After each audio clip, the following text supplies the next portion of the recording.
welcome to the 49ers First and 10 podcast presented by Cisco. It's draft week, and today we've got 49ers team reporter Lindsay Polares and special guest from our 49ers and Espanol team, Jesus Zarate. Thanks, guys, for joining me today. How excited are you for this Thursday?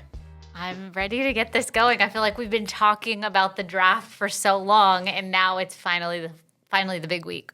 Yeah, you have a lot of weeks of just looking at mock drafts week after week, but now it's finally here, the week of the NFL draft. Absolutely. I thought it would be fun since it's now draft week to start us off with a little icebreaker. At the 49ers office in Santa Clara, there's a whiteboard right in the front, right when all the employees come in. And today, the question of the day was, who is your all-time favorite 49ers draft pick? What do you guys think? Who is your favorite draft pick of all time, and what are some reasons why? I love the story of Brock Purdy. I think, a long time from now, I think we're too close to when it happened in 2022, but being the final pick of the draft, round 7, 262, and then going on to lead an NFL franchise, playing a Super Bowl in your second year as a starting QB. I just think that it deserves some kind of movie at some point. We'll see, where Brock Purdy's career takes him, but I think we've got the makings of something really cool, and I think I always look back on that and being part of the organization as it happened. So I think that's probably my favorite draft pick. I love it. Jesus, who's your favorite? I'll go defense. I'll go with Patrick Willis back in 2007 because I'm usually kind of like defensive kind of guy. I love defense, and obviously I love the way Patrick Willis play. And that was actually a pretty good first round for the 49ers because that same year in the first round they got Patrick Willis, and later in that first round they got Joe Staley. So it was actually pretty good. Okay, Jesus, you stole my pick.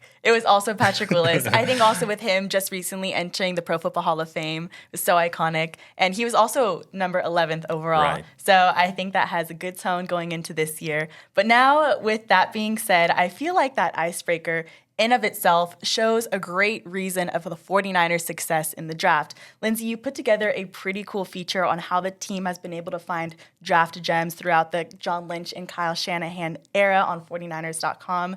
Tell us a little bit more about that and how it sets itself up for this year. Yeah, and when we talk draft gems, I'm going to focus on, or I did focus on, basically third round and beyond. And that's not to say that the 49ers have not hit in rounds 1 and 2. You think of Nick Bosa and Brandon Ayuk as first rounders that are still with the team, still contributing. Obviously, Brandon Ayuk coming back from an injury, but this team has been able to continue to perform year in and year out with a draft position that, reflects those many NFC championship games and Super Bowl runs that this team has been on in recent years.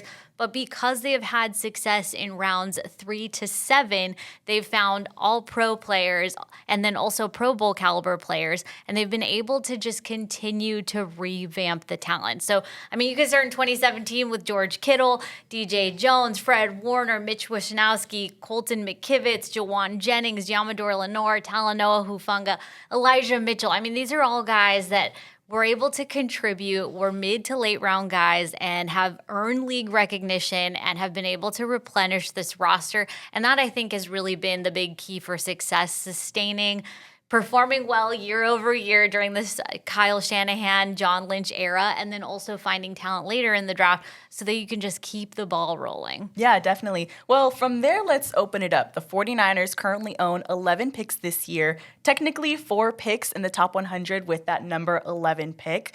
That's a lot to work with. What kind of players are the 49ers front office looking for? And from what you guys know, how does the 49ers personnel prioritize on specific players, and what's really the mindset for this year? Well, especially, it's good that you mentioned that, right? Mm-hmm. They have those 4 picks on the top 100 because even John Lynch, I remember saying that, so they have to take advantage of that. And I think they're going to look for players that fit the 49ers philosophy. For example, on the defensive side, where they have a lot of holes with all the departures in free agency, it's good to have a guy like Robert Saleh back because obviously obviously he had even Fred Warner mentioned it that he had a lot of contributions to get Fred Warner in 2018 in the third round. So I think if they look for a linebacker, they're gonna look for those type of linebackers that are type of like safety hybrid type of linebacker, like Fred Warner was. You know, he had that background being a safety in college, and those linebackers that play fast. And obviously, if it's a defensive line, it's like they would have a coach like Chris Kucerek, and with what always like what Robert Saleh is emphasizing, all gas, no brakes. So that type of defensive lineman with a very quick step, who is very athletic. I think you look for those type of players in this year's draft. I think also, too, one of the things that John Lynch and Kyle Shanahan always reference, or they reference a good amount, is that 2019 defensive line. Robert Saleh had a huge hand in helping build that line, put them together. Now he's back in the building, his second go around with the Niners. So definitely, as you said, Robert Saleh likely going to have a decent amount of influence on the players coming in on the defensive side of the ball in 2025. Okay, I'm going to throw something new in the mix now. What are the odds of a trade? Why might it be smart to move up or back or even just stay put?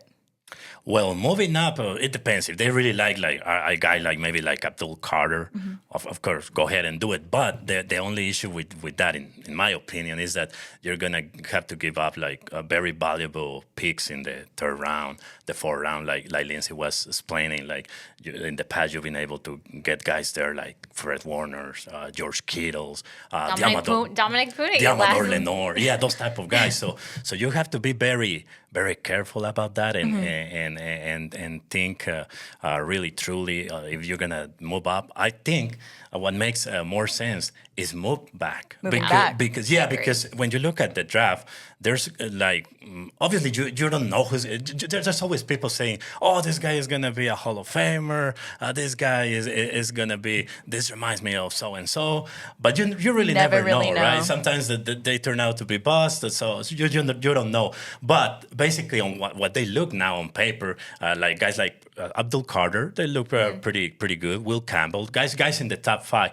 But then when you look like at the pick where the 49ers are sitting at right now, at pick 11, like a Walter Nolan, those type of guys, maybe Shamar Stewart, there's not like a huge gap between them. They're pretty good players. So I think it makes sense if you move like maybe between 15 and 20 pick to those places, and then you acquire a bunch of other picks in later rounds, because a lot of experts are saying that this draft has a lot of talent in the second, in the third, fourth, and fifth round. So I think it will make sense to move down a few spots. Yeah, it sets itself up for the 49ers sort of mindset going into this draft. Lindsay, is it more of a numbers game, and is it better to have more draft capital rather than trading up? I think it all depends. I think I'm of the thinking that moving back, if those are the options of moving up or moving back, probably makes more sense for all the reasons that Jesus mentioned. But I do think it also depends on what's being offered and who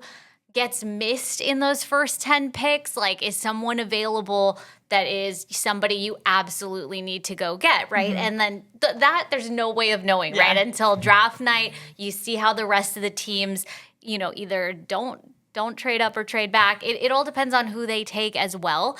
But yes, I think that what we've seen in the Lynch-Shanahan era is that they do well with a lot of draft capital. I think given the needs that you have, especially on the defensive side of the ball, you want as many picks as possible, because this wasn't the free agency that I think a lot of people expected. So you want to bring in that new talent to fill the needs, and there are quite a few this year, and you need draft capital to do that. And also the Niners are looking, obviously compensatory picks are not calculated and won't be until next year, but they're looking like they're going to have a decent amount of draft capital in 2026 as well. So to have 2 years with a lot of draft picks, I think that's setting yourself up for success in future years. Awesome. Yeah, well, Jesus, you said it earlier, but there's plenty of mock drafts circulating online and on TV.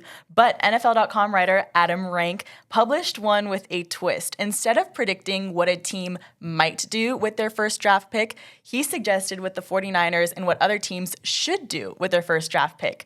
In that list, he said that the 49ers should take Georgia linebacker Jalen Walker, saying he could be a great addition to the defense's pass rush. I want to offer up the same take to you guys. Instead of predicting what the 49ers might do with pick 11, what do you think they should do? Maybe if I have to pick a player, like a specific player, the only thing, maybe he's not gonna be there at 11, but he has a higher chance than other guys in front of him. So I'm gonna go with Armand Membo from Missouri. I think he's a really good right tackle. Well, I'm gonna give you a few options. Okay, if this was the draft room, Armand is the pick. Armand Membo on offense, and if they go defense, maybe a guy like Walter Nolan from Mississippi, from Ole Miss, because I like his versatility. You can move him around, like on the interior of the defensive line, on the outside, sort of like Kansas City uses Chris Jones. I'm not saying he's gonna be Chris Jones, but you get what I'm saying. He's able to move around the defensive line, and he's really good against the run and against the pass. So I think he has a lot of potential. Yeah, going Ole Miss at number 11. You know who that reminds me of? Yeah, Patrick Willis.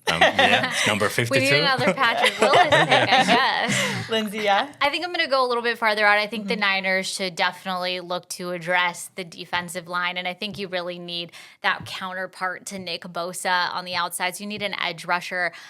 So I think that's like a need that needs to be addressed first, and I think you've got Robert Saleh, you've got Chris Kasarik, who are going to know who exactly what they want. So let's get defensive line talent in. And then I kind of, after seeing the success of Dominic Pooney in the third round last year, I think maybe you can get that O-line starter or soon-to-be starter in those still top 100 picks, like early, third and fourth round. All right. Yeah, I love to see it. Now, to close this out, let's do a lightning round of this or that. I'm going to throw a few options out on the table, and you guys can make your pick. We'll go down the line.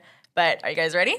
Ready. Let's do it. All right, Jesus, you start first. Trade up or trade back? I think you know what you're going to say. Trade back. Trade back? Yeah. I'll have fun. I'll say trade up. You never know what's going to happen. I'm going to trade back. All right. In round one, offense or defense?